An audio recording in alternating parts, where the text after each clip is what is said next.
Salut et bienvenue dans la vidéo d'aujourd'hui. Alors aujourd'hui je vais réaliser une vidéo sur la nouvelle crème solaire que j'utilise. Donc je vais vous présenter cette crème solaire et à la fin de la vidéo je ferai aussi un test d'application. Mais avant tout je vais vous expliquer pourquoi il est intéressant d'utiliser une crème solaire tous les jours et pourquoi moi j'ai commencé à en utiliser une tous les jours. La première raison pour laquelle il est important d'utiliser une crème solaire tous les jours, en tout cas selon mon point de vue et aussi selon les dermatologues, c'est déjà pour ralentir le vieillissement de la peau. Donc si vous êtes intéressé par les crèmes solaires, vous voulez avoir plus d'informations sur les différents types de crèmes solaires qui existent, je vous invite à cliquer sur le petit i qui s'affiche et qui vous enverra vers une ancienne vidéo que j'ai réalisée à ce sujet. Ce qu'il faut savoir, c'est que le soleil est une des causes externes principales du vieillissement de la peau. Donc la peau vieillit forcément quand on vieillit, ça a du sens, mais il y a aussi des facteurs externes qui viennent impacter le vieillissement de la peau, et c'est notamment le soleil et la pollution. Donc un des moyens pour limiter le vieillissement de la peau, le vieillissement cutané, est d'utiliser une crème solaire tous les jours, et ce, peu importe la météo. Et sur mon ancienne vidéo, j'ai vu plein de commentaires qui disent c'est du n'importe quoi, on n'a pas besoin d'utiliser une crème solaire pour les peaux noires. Alors moi je n'oblige personne à utiliser de crème solaire. Si c'est quelque chose qui ne vous intéresse pas, tout simplement n'en utilisez pas et puis regardez pas cette vidéo. Mais il faut savoir que voilà, c'est scientifiquement prouvé qu'il y a un impact direct entre les rayons lumineux qui viennent tous les jours agir sur notre peau et le vieillissement cutané. D'ailleurs, les peaux noires et les peaux asiatiques, voilà, toutes les peaux qui sont un peu plus foncées, ont plus de mélanine, et la mélanine c'est la molécule qui va venir protéger la peau des rayons de soleil. C'est pour ça que généralement les peaux noires sont plus protégées que les peaux claires. Et ainsi de suite, plus la peau sera foncée, plus elle sera protégée du soleil. Par contre, c'est pas parce que vous avez une peau foncée que vous êtes immunisé. Et d'ailleurs, on le dit souvent et on le voit généralement, les personnes de peau noire font plus jeunes. On l'entend partout, pareil, les personnes de peau asiatique font plus jeunes. Et c'est tout simplement parce que ces personnes sont naturellement plus protégées grâce à la mélanine qu'il y a dans leur peau, et donc du coup, leur peau vieillissent moins rapidement que des peaux claires. Par contre, ça n'empêche pas que si vous voulez encore optimiser ce que la nature vous a déjà donné, vous pouvez ajouter une crème solaire pour protéger votre peau, parce que quand bien même elle a des défenses naturelles, le fait d'ajouter une protection supplémentaire est toujours un plus. D'ailleurs, moi qui ai la trentaine, et j'ai des amis qui ont la trentaine, la quarantaine, je vois généralement autour de moi des personnes qui ont les premiers signes de rides et ridules qui apparaissent et qui vont acheter des crèmes anti-rides qui coûtent très cher. Ma première question quand on en parle, c'est mais est-ce que tu utilises une crème solaire? Et la réponse est généralement non. Pour moi, la première chose qu'il faut essayer de faire, c'est de stopper, en tout cas de limiter les impacts des facteurs qui accélèrent le vieillissement de la peau. Il y a plein de vidéos, plein d'articles scientifiques à ce sujet.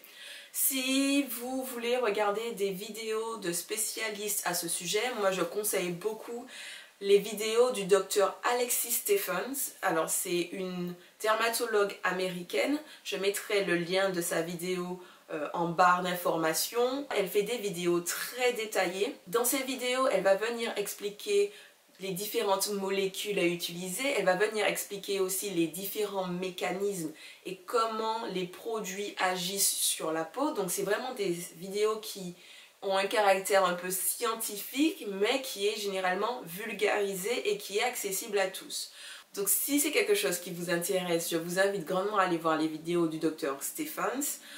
En tout cas, sachez que si vous voulez ralentir le vieillissement de la peau ou protéger au mieux votre peau contre le vieillissement, la première chose à faire, c'est de mettre une crème solaire tous les jours. Ensuite, il existe d'autres étapes pour aller dans ce sens-là. Si c'est quelque chose qui vous intéresse, n'hésitez pas à me mettre un commentaire et je me ferai un plaisir de vous faire plus de vidéos à ce sujet. Vieillissement de la peau, oui, mais moi, c'est pas pour ça que j'ai commencé à utiliser ma crème solaire. C'est sûr que je continuerai à l'utiliser quoi qu'il en soit, parce que maintenant je sais que ça limite le vieillissement de la peau et je connais tous les effets positifs que ça a en ce sens. La raison pour laquelle j'ai commencé à utiliser la crème solaire, c'est à cause de l'apparition de mélasma sur mon visage. Donc si vous ne savez pas ce que c'est le mélasma, c'est l'apparition de taches brunes, de taches pigmentaires brunes plus foncées, qui apparaît généralement autour du nez, sur les joues et au niveau du front. Généralement, le mélasma est associé également à un dérèglement hormonal, mais pas que. Il y a plein d'autres raisons pour lesquelles quelqu'un peut développer un mélasma. Généralement, ce sont les femmes qui développent les mélasmas, il me semble, dans une grande majorité des cas, mais ça peut aussi se produire chez les hommes. Voilà. Et donc, du coup, il y a plein de raisons pour lesquelles une personne peut développer du mélasma. N'hésitez pas à aller faire vos recherches sur Internet. Donc moi, mon mélasma, il a commencé à se développer autour de ma bouche il y a plusieurs années, donc sur les côtés. Et il y a un moment, ça s'est étendu, et à un moment, j'ai commencé à voir une sorte de grosse tache qui est apparue au milieu de mon front et qui commençait à s'étendre. Et c'est là où j'ai essayé de chercher et comprendre ce que j'avais, et j'ai découvert ce que c'était le mélasma. Et donc du coup, souvent, comme je le disais, le mélasma est associé à un dérèglement hormonal. Si vous voulez, vous pouvez essayer de jouer sur votre équilibre hormonal pour arranger tout ça, mais c'est assez complexe. L'équilibre hormonal, ça s'arrange avec des prises de médicaments, etc. Moi, j'ai pas du tout été vers cette orientation-là. J'ai essayé de réduire mon mélasma grâce à l'application de produits sur ma peau. Et donc du coup, ça commence tout d'abord par l'application d'une crème solaire. Parce que le mélasma est directement lié à l'exposition de la peau au soleil. Donc c'est-à-dire que plus vous allez exposer votre peau au soleil, plus ça va exciter les cellules mélanocytes et plus votre mélasma va se développer. Donc c'est pour ça que j'ai commencé à appliquer de la crème solaire sur tout mon visage tous les jours. Et clairement, j'ai vu une différence, notamment au niveau de mon front, où mon mélasma a carrément disparu. Autour de mes lèvres, autour de mes joues, là, par là, c'est sous contrôle en quelque sorte. En tout cas, je suis plus dans une phase où mon mélasma s'étend. Aussi, il faut savoir que le mélasma évolue en fonction des saisons. C'est-à-dire que là, il fait un peu sombre, on est en plein automne, il n'y a pas beaucoup de lumière dehors, et donc du coup, mes cellules mélanocytes sont moins excitées, moins stimulées en quelque sorte, et donc du coup mon mélasma il est plus léger. Souvent en été je porte des casquettes, je porte des chapeaux, donc j'arrive à protéger la partie supérieure de mon front, donc mon mélasma au niveau de mon front est contrôlé, mais au niveau de ma bouche par contre j'ai forcément des taches pigmentaires qui sont plus importantes. Il faut savoir aussi que le mélasma est plus fréquent chez les personnes de peau noire ou de peau métissée. Ça a du sens parce que le mélasma est créé par l'excitation des cellules mélanocytes et comme je le disais au début de la vidéo, en tant que personne de couleur, en tant que personne noire, on a plus de cellules à stimuler. Voilà, donc du coup, c'est plus probable que le mélasma se développe chez les personnes de peau noire. Donc ça, c'est les raisons pour lesquelles j'avais commencé à utiliser la crème solaire et que je continuerai probablement toute ma vie à utiliser la crème solaire. Et le gros point positif, c'est que ça aide aussi à limiter le vieillissement cutané de la peau. Alors, j'avais mis ce que j'allais dire dans cette vidéo. Donc, j'ai parlé du mélasma. Ah oui. Donc, dans mon ancienne vidéo, j'avais présenté une crème solaire qui était SPF 50 qui était fabriquée par Color Science. C'était une crème que je commandais depuis l'Angleterre et que j'ai utilisée pendant plusieurs années, sauf que Color Science a décidé d'arrêter la livraison vers les pays de l'Union européenne. Voilà.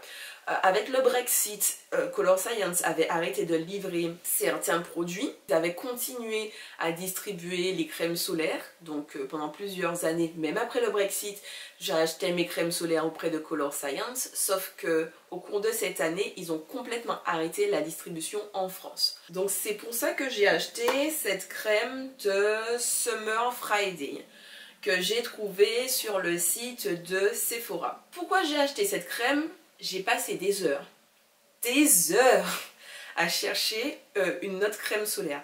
À chaque fois que je sélectionne un produit pour mon visage, je suis très minutieuse, je regarde les compositions, je regarde plein de choses. Donc à chaque fois que je commande un nouveau produit, ça me prend des heures avant de les sélectionner.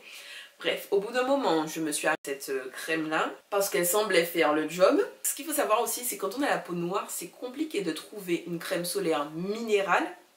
Si vous voulez savoir pourquoi je veux utiliser une crème solaire minérale, allez voir mon ancienne vidéo que j'ai fait sur les crèmes solaires, mais c'est principalement à cause de mon mélasma. J'explique tout ça dans ma dernière vidéo. Donc c'est très compliqué de trouver une crème solaire minérale qui ne laisse pas de résidus blancs sur la peau. Cette crème, elle avait été recommandée sur plusieurs sites, j'avais vu. Et puis sur plusieurs avis, j'avais vu qu'elle ne laissait pas de résidus blancs sur la peau. Donc je vais vous faire une application de cette crème, mais je vais vous dire avant ce que j'en pense. Alors ce que j'en pense, c'est au niveau de l'application, j'adore. Ça se fond bien sur la peau, c'est léger, c'est pratique à appliquer.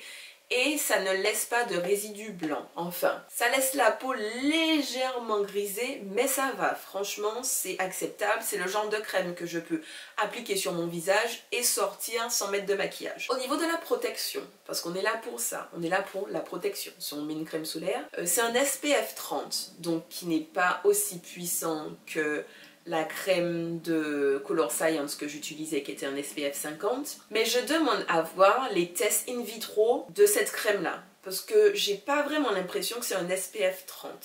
Est-ce que ça a protégé ma peau? Oui. J'ai appliqué cette crème tout en m'exposant de manière plus ou moins importante au soleil parce qu'il faisait beau jusqu'à il n'y a pas très longtemps. Et je trouve que la protection apportée par cette crème n'est clairement pas suffisante. Donc c'est pour ça que je demande vraiment à voir les tests effectués par des laboratoires indépendants parce que l'indice de protection qui est indiqué sur les cosmétiques, c'est l'indice de protection que la marque décide de mettre sur leurs cosmétiques. Donc ils font des tests. Comment? On ne sait pas trop. Et il y a plein d'organismes indépendants, il y a même des sites indépendants qui testent les différentes crèmes solaires, qui leur mettent les vrais SPF qu'ils ont trouvés en laboratoire. Et dans la littérature, je n'ai trouvé aucune information concernant des tests indépendants effectués sur cette crème. Mais honnêtement, je doute qu'elle soit vraiment SPF 30. Est-ce que je rachèterai cette crème? Si je n'ai rien d'autre et qu'il me faut absolument une crème, oui, j'achèterai cette crème. Peut-être qu'en hiver, il n'y a pas beaucoup de luminosité, ça fera l'affaire. Mais clairement, c'est pas quelque chose que j'appliquerai en été et c'est pas quelque chose que j'appliquerai à la mi-saison. Je l'ai fait et je pense pas que je le referai. Le deuxième point négatif avec cette crème, c'est qu'elle coûte très cher. C'est 50 ml et les 50 ml m'ont coûté quasiment 40 €. C'était 39,90 €, un truc comme ça. Et 50 ml, 40 €, non. Vu la quantité de crème qu'on doit appliquer pour être protégé, je ne mettrai pas 50 € tous les mois ou tous les 2 mois sur une crème solaire. C'est hors de question. Donc si je dois lui mettre une note, je mettrai une note de 5 sur 10. Ça fait le taf, ça dépanne, mais est-ce que je rachèterai en disant c'est un produit que j'aime? Pas spécialement. Ce que j'ai fait, c'est que j'ai retrouvé une autre crème solaire fabriquée en France que j'ai commandée et qui a été réceptionnée au point où elle est colis aujourd'hui. Donc je vais aller la chercher et je vais la tester et je vous en parlerai également. Et je referai d'autres vidéos sur le sujet parce que je trouve qu'il n'y a pas assez de contenu sur les crèmes solaires pour les peaux noires. Et oui, les peaux noires ont également besoin de se protéger la peau et c'est pour moi un sujet important. Voilà, trêve de blabla, je vais vous faire une petite application de la crème et comment je l'utilise. Point positif avec ce produit par contre, c'est qu'il est super facile d'application. Il y a un petit embout comme ça, généralement quand je veux appliquer, hop, je mets la crème là, je mets la crème là, là, un peu sur le cou et j'étale.